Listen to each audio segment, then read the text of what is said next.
Bapak, Ibu, Saudara, jemaat yang dikasihi Tuhan dimanapun berada pada hari ini, puji dan syukur kita naikkan kepadanya. Karena kemurahan dan kasih setia Tuhanlah kita masih boleh ada sebagaimana kita ada pada hari ini. Sungguh suatu ungkapan syukur, kita masih boleh melihat hari yang baru, masih boleh beraktivitas, dan biarlah di dalam segala sesuatu yang perlu kita kerjakan hari ini, kita pun melakukannya seperti untuk Tuhan, untuk memberi kemuliaan kepada namanya. Pesan pastoral pada hari ini akan diambil dari kitab Pengkhotbah, pasal yang ke-9, ayat yang ke-10 sampai ayat yang ke-12. Kitab Pengkhotbah, pasal yang ke-9, ayat yang ke-10 sampai ayat yang ke-12. Dikatakan seperti ini: segala sesuatu yang dijumpai tanganmu untuk dikerjakan, kerjakanlah itu sekuat tenaga. Karena tak ada pekerjaan, pertimbangan, pengetahuan, dan hikmat dalam dunia orang mati kemana engkau akan pergi. Lagi aku melihat di bawah matahari bahwa kemenangan perlombaan bukan untuk yang cepat, dan keunggulan perjuangan bukan untuk yang kuat, juga roti bukan untuk yang berhikmat, kekayaan bukan untuk yang cerdas, dan karunia bukan untuk yang cerdik cendekia. Karena waktu dan nasib dialami mereka semua. Karena manusia tidak mengetahui waktunya. Seperti ikan yang tertangkap dalam jala yang mencelakakan, dan seperti burung yang tertangkap dalam jerat, begitulah anak-anak manusia terjerat pada waktu yang malang, kalau hal itu menimpa mereka secara tiba-tiba. Demikianlah firman Tuhan. Berbahagialah mereka yang mendengarkan, merenungkan, dan melakukan firman Tuhan dalam kehidupannya. Prokrastinasi atau menunda-nunda sesuatu yang lebih penting karena mengerjakan hal lain yang tidak penting adalah suatu kebiasaan buruk bagi manusia.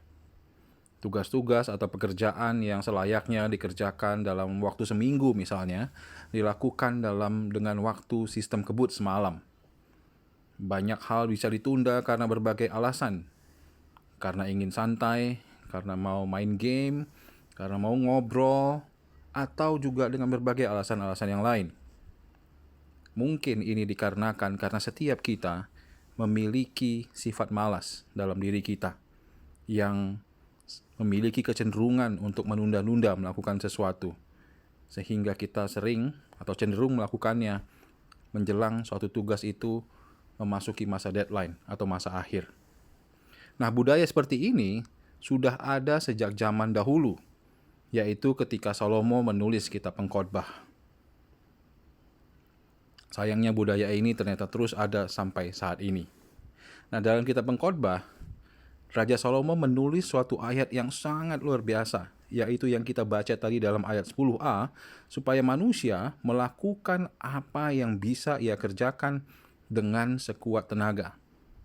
Sekuat tenaga di sini berarti melakukan dengan penuh totalitas.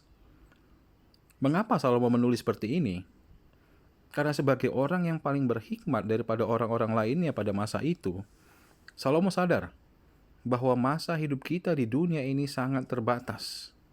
Sehingga ia ingin agar orang-orang dapat sebaik-baiknya melakukan apa yang dapat mereka kerjakan sebelum akhirnya kita mati. Karena setelah mati, seperti dikatakan dalam ayat 10b tadi, sudah tidak ada lagi yang dapat dikerjakan manusia. Salomo sadar sepenuhnya bahwa manusia di dunia ini mendapatkan kesempatan yang sama dari Tuhan. Setiap kita sama-sama memperoleh waktu 24 jam setiap harinya. Hanya sayangnya ada sejumlah orang-orang yang tidak mampu memanfaatkan waktu yang ada, sehingga waktu itu terbuang sia-sia dan percuma. Sedangkan manusia yang sadar dan memanfaatkan waktu dengan baik, sering ia akan mendapatkan banyak keuntungan dan kebaikan. Seringkali perbedaan antara orang-orang yang sukses dengan orang-orang yang gagal terlihat dari bagaimana mereka mengelola waktunya. Berapa banyak waktu yang diinvestasikan dan bagaimana mereka menginvestasikan waktu yang mereka miliki. Mungkin ini seperti kita melihat hukum tabur tuai, yaitu berapa banyak waktu yang kita tabur, maka sebanyak itulah hasil yang akan kita tuai. Misalnya seorang pelajar yang menginvestasikan waktunya dengan belajar sungguh-sungguh, maka nantinya ia akan menuai hasilnya, yaitu nilai yang bagus dan juga ilmu-ilmu yang didapatkannya. Sama juga seperti dengan berapa banyak kita memberikan waktu kita untuk Tuhan, melalui saat teduh pribadi, melalui ibadah, dan melalui pelayanan yang kita lakukan. Semakin dalam atau semakin banyak waktu yang kita berikan untuk Tuhan, maka semakin dalam juga kita akan bertumbuh mengenalnya. Dan semakin dalam kita bertumbuh mengenal Tuhan, semakin rindu kita untuk hidup menjadi orang-orang yang mengasihi dan sungguh-sungguh hidup bagi Tuhan. Ini adalah kebenaran yang tegas dan keras. Gunakan waktu yang ada sebaik-baiknya, tentunya dengan prioritas yang benar sesuai dengan firman Tuhan. Akan tiba waktunya di mana kita sudah tidak dapat lagi mengerjakan apa-apa. Karena seperti dikatakan di dalam ayat 12 tadi, yaitu ketika kita dipanggil Tuhan. Bagi orang-orang dunia, kematian itu bagaikan jerat yang menakutkan. Sedangkan bagi mereka-mereka yang percaya kepada Tuhan, bagi anak-anak Tuhan, kematian bukanlah sesuatu yang menakutkan, melainkan sesuatu yang disambut dengan bersuka cita karena pada waktu itulah kita akan bertemu dengan Bapa di surga. Oleh karena itu benarlah firman Tuhan yang juga disampaikan oleh Rasul Paulus ketika dia menuliskan surat kepada jemaat di Efesus, pasalnya yang kelima ayat 15 yang mengatakan agar kita memperhatikan bagaimana kita hidup, supaya kita tidak hidup seperti orang-orang bebal, tetapi seperti orang yang arif atau seperti orang yang bijak. Kolose 3 ayat 23 pun mempertajam kembali, mengingatkan kita kembali bahwa hidup kita ini haruslah bertujuan untuk memuliakan Tuhan, dan kita lakukan dengan segenap hati dan sekuat tenaga.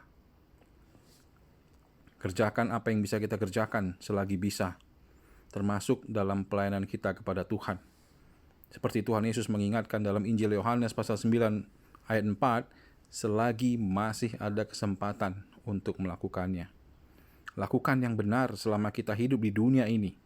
Karena ketika kita sudah mati, maka semua penyesalan akibat tidak melakukan apa yang seharusnya kita bisa lakukan tidak akan ada lagi gunanya. Bapak, Ibu, dan Saudara, mari kita hayati kehidupan yang Tuhan berikan dengan rasa syukur dan penuh pengharapan. Mari kita mengisi kehidupan yang singkat ini dengan karya-karya yang positif. Kita boleh bermimpi, tapi tidak berhenti pada sampai mimpi saja. Tekunlah dalam mencapai mimpi itu, dan berusahalah dengan maksimal untuk mewujudkannya. Lakukan segala pekerjaan yang Tuhan percayakan kepada kita, karena Dia akan memberikan kemampuan kepada orang yang sungguh-sungguh berusaha dan bekerja.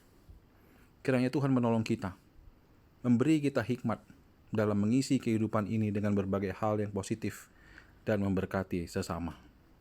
Amin.